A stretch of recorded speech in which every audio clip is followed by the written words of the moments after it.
There are calls for an urgent inquiry into Australia's waste industry, with revelations that up to half of all recycled material is never actually reused. A Four Corners investigation has shown that thousands of tonnes of glass is going to landfill or being stashed in warehouses. The whole viability of the industry has been called into question. When glass bottles are thrown into recycle bins, this is where many of them end up. This recycling sorting centre in Sydney's northwest receives up to 80 tonnes of crushed glass every day. The problem is where it goes next.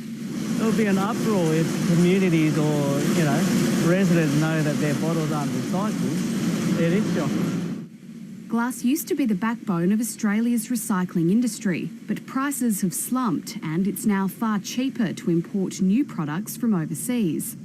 New South Wales law prohibits large stockpiles of waste, so thousands of tonnes of glass are being sent to landfill or out of the state.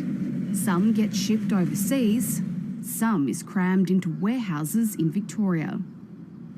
The country's peak recycling body says glass isn't the only problem. It estimates up to half of all rubbish sent for recycling is never reused. Some of it is, approximately half of it is, 50%. The other 50% either goes to landfill or disappears. Expensive levies are supposed to discourage waste from being dumped in New South Wales, but there are no such fees in Queensland, and Four Corners reveals that last year alone, transport companies used by the waste industry moved more than 750,000 tonnes of rubbish across the border. I may have fears for my own personal safety if I own those companies.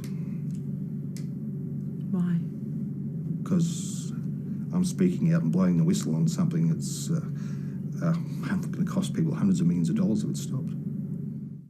Calls are now mounting for a national inquiry to clean up the mess. Jade McMillan, ABC News.